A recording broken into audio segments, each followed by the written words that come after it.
जरा सुन लीजिए कि महापुरुषों ने इशारा करके क्या कहा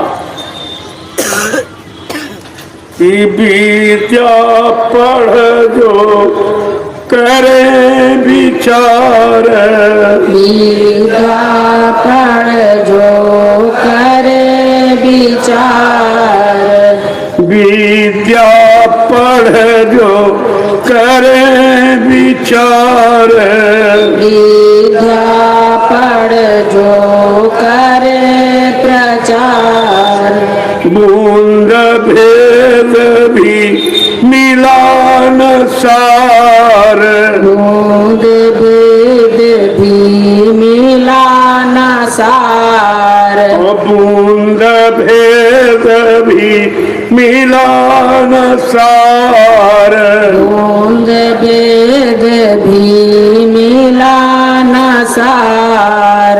ये काले अक्षरों की किताबें पढ़कर अगर कोई विचार करेगा तो उस बिंदु का जो त्रिपुरी धाम में जिसको देखकर साधक अपनी दृष्टि को टिकाता, धीरे धीरे वो काला बिंदु वो श्वेत हो जाता, उसमें प्रकाश निकलने लगता है। लेकिन ये करने के द्वारा पाएगा, ये विद्या पढ़ पढ़ के नहीं। आगे क्या कह रहे हैं कि सार बूंद है त्रिकुटी पार, सार बूंद है त्रिकुटी पार, सार बिंदु है त्रिकुटी पार, सार बिंदु है त्रिकुटी पार, योगेश्वर चढ़ करे विचार, योगेश्वर चढ़ करे प्रचार। कहते कौन योगेश्वर? कृष्ण भगवान योगेश्वर। केवल यही तक की उनकी पहुंच थी, लेकिन सतलोक सच का नामी धाम नहीं जाता, इसलिए वहां का भेद उसे नहीं खुला। तो कहते हैं कि सार बिंदु है तृप्ति का, एक काला बिंदु ये सार नहीं है, इसमें भी धोखा भी। यानी यहाँ के आगे उस पार जब दृष्टि जमाने का अभ्यास आपको कई घंटों का हो जाएगा, जब दृष्टि जम जाएगी तो बिंदु फूटेगा और फूटते हुई काला समाप्त हो जाएगा और श्वेत आपके सामने आएगा। कहते कि श्याम श्वेत में सूरज धसू। इसके आगे जब चलोगे, ये चढ़ाई का वृत्तांत है। जो साधक चढ़ाई में करते हैं उनको ऐसा ऐसा हुआ और उन्होंने कहा। बाकी है किताबें पढ़ के तुम कहोगे तुम्हारा झूठा हो जाए, क्योंकि तुम वहां गए नहीं, मंजिल का ज्ञान है नहीं, उस मंजिल तक जाने में कितनी कठिनाई है, परेशानियां हैं, आपको उसका अनुभव है नहीं। तो देखिए क्या क्या कह रहे हैं कि प्राण योग कर पहुँचे वहाँ, प्राण योग कर पहुँचे वहाँ, प्राण योग कर पहुँचे कहाँ, प्राण योग कर पहुँचे कहाँ, बूंद ज्ञान उन पाया वहाँ, बूंद ज्ञान उन पाया। आओ प्रकाश बिंदु, उसका अनुभव उनको मिला जिन्होंने प्राण योग की साधना, प्राण को संयमित करके, पहले तो शरीर का संयम, अखंड ब्रह्मचर्य का पालन, यानी मनसा वाचा कर्मणा किसी तरह भी वीर का नुकसान न हो, बचा के संभाल के रखा, उनको जोगेश्वर कहे। और उन्होंने जब ये प्राण को संयम कर लिया, प्राण पर नियंत्रण कर लिया और जो कर वो वहां पहुंचे, उन्होंने ही असली बिंदु का ज्ञान उन्होंने पाया। तब उन्होंने बताया है, ये किताबें पढ़ने वाले सब झूठ कहते हैं, क्या मतलब? ये तो एक ठगने की विद्या है, कागज की। आत्मिक ज्ञान कागज पर वर्णित नहीं होता। आगे क्या कह रहे हैं? आगे का गुरु मिला न उनको, आगे का गुरु मिला न उनको, आगे का गुरु मिला न उनको, आगे का गुरु मिला न उनको, वहाँ का ज्ञान सुनाया सबको, वहाँ का ज्ञान सुनाया सबको। कहते उसके आगे का गुरु माने जानकार, जो वहां पर पहुंचा हो उस बिंदु के आगे, जब तक वो नहीं मिलेगा, अगर कोई सुना रहा तो समझो बहुत झूठा है। ये सुनाने वाला है, मिलाने वाला नहीं, ले जाने पहुंचाने वाला नहीं है, और आपको आत्मिक अनुभव कराने वाला भी नहीं है।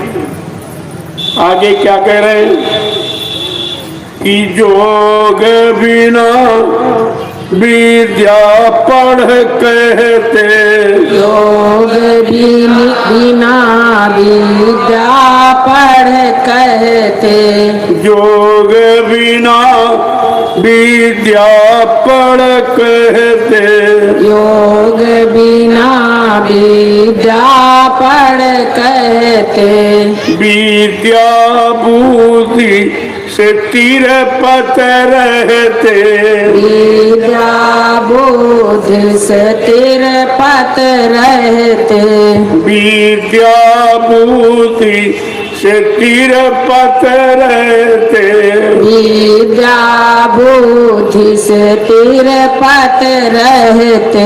उन्होंने योग नहीं किया। योग माने जोड़, शब्द और सूरत का उन्होंने जोड़ नहीं किया, जोड़ नहीं पाया, और किताबें पढ़ के सुनाने लगे जीवों को बहकाने भरमाने के लिए। तो क्या कह रहे हैं? विद्या बुद्धि से तिरपत है, उससे झूठी विद्या और ज्ञान से और लोभी लालची बुद्धि से हमेशा बेचारे परेशान रहते हैं, जलते रहते हैं। आगे क्या कह रहे हैं कि ये तो निपट अहंकार में भूले, यह तो निपट अहंकार में भूले, ये तो निपट अहंकार में भूले, यह तो निपट अहंकार में भूले, इधर न उधर जमपुरी झूले, इधर ना उधर जमपुरी में झूले, इधर न उधर जमपुरी झूले, इधर ना उधर जमपुरी झूले। वो जीवों के हित में कितना सटीक उत्तर दे रहे। कहते ये तो निपट अहंकार में बोल गए बेचारे, और जब आया अहंकार किया कराया सब बेकार, तो आपको एकदम खाली करके दे दे, इधर उधर जमपुरी भेज बोले, और बेचारे इधर उधर यमराजा के यहाँ चक्कर काटते मारते रहते, पछताते रोते रहते कि तू तो सूरत अब सुन मम बचना, तू तो सूरत सुन मन बचना, तू तो सूरत अब सुन मम बचना, तू तो सूरत अब सुन मन बचना, चढ़ और चल सुन सुन की धुना,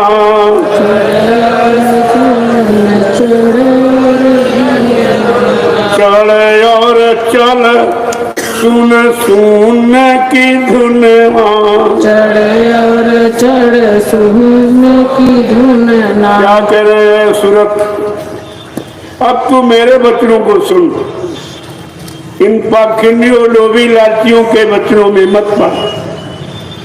मैं तुझे सार शब्दी की बात बता रहा हूं कि चढ़ो और चलो शून्य के उस पार, जहां दुनिया, जहां बाजे आवाजें आ रही।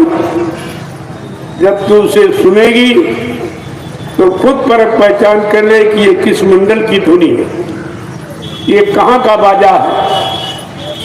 आगे क्या कह रहे हैं कि सुन सुन धुन चल देश हमारे, सुन सुन चल देश हमारे, सुन सुन धुन चल देश हमारे, सुन सुन धुन चल देश हमारे, हम तुझको अब किया अपना रे,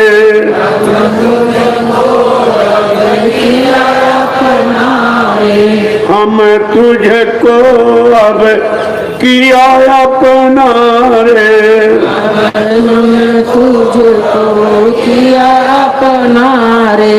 कहते हैं सूरज जी बात मारू, अब उस धुनी को सुन जो उन मंडलों में हो रही है आवाज, और चल मेरे देश की तरफ।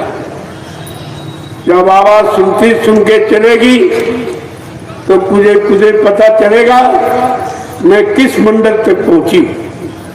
अभी कितने मंडल मुकाम बाकी, मेरे देश जाने की ये सब मंडल मुकाम है। यहाँ तुमको कोई मुकाम नहीं करना है, ये जानकारी दी जा रही। कभी तेरी यात्रा कितनी हो गई, कितनी बाकी, ताकि आप में कोई शंका न। और कहते हम तुझको अब किया अपना, मैंने तुझको अपना बना लिया, इसलिए ये संदेश देता, ये जानकारी इसलिए आपको देता हूं कि मैंने तुमको अपना बना लिया, अपना मान। देखो प्रेमी हो, ये स्थिति होनी चाहिए। अगर ये स्थिति नहीं है समझ लो अभी आप धोखे में। और ये स्थिति इतनी आसान है नहीं कि आप किताबें पढ़ना तो आसान है, लेकिन चलना और पहुंचना ये बड़ा कठिन है। हाँ, अगर सतगुरु को अपना साथी बना लिया वो सरल करा सकते। वो तो रोज आते जाते हैं, रोज दरबार के दरबानी है, वो तुमको दरबार पहुंचा भी सकते हैं, तुम्हारे पाप कर्मों की माफी भी करा सकते हैं, लेकिन सृष्टि में और ये अधिकार किसी को नहीं है। इसलिए आपको ये बराबर ध्यान में रखना चाहिए। तो इसीलिए जो संदेश आपको दिया गया, और 10 जुलाई सन 1952 से सदगुरु सेवा दयाल दाता ने और ये वचन जीवों के लिए फरमाए, और आज सब भूल गए हो। जब तुम उनके वचनों को नहीं सुन पाए हो, नहीं समझ पाए हो, नहीं ध्यान रख पाए हो, तो तुम बच कैसे पाओ। और कोई बचने का सामान आधार यहाँ नहीं है, वचन। इसीलिए संत वचन बचने बचाने के लिए ही उच्चारण किए जाते। अब वो ये पूछ रहे हैं कि मैंने तुम्हारे लिए अपना खुशनुमा देश सतलोक सतखंड नामी धाम छोड़कर आया हूँ इस गरीब गंदगी वाले काल माया के देश। ये किसके लिए? तुम्हारी जीवात्मा, जीवात्मा को जगाने के लिए, उसका कल्याण उद्धार कराने के लिए। और मैंने कितना समय दिया, मैं कितने दिन से बराबर सुना रहा हूं और तुम सुन रहे हो। न तुम सुनकर चेत पाए हो, न जाग पाए हो, न समझ पाए हो। जब 10 जुलाई 1952 से 2012 ये 60 साल आपको सुनाया और समझाया और सिखाया जगाया गया, तब तो आप जान नहीं पाए। तो एक दिन में किसी के पास जाकर तुम क्या जान लो, क्या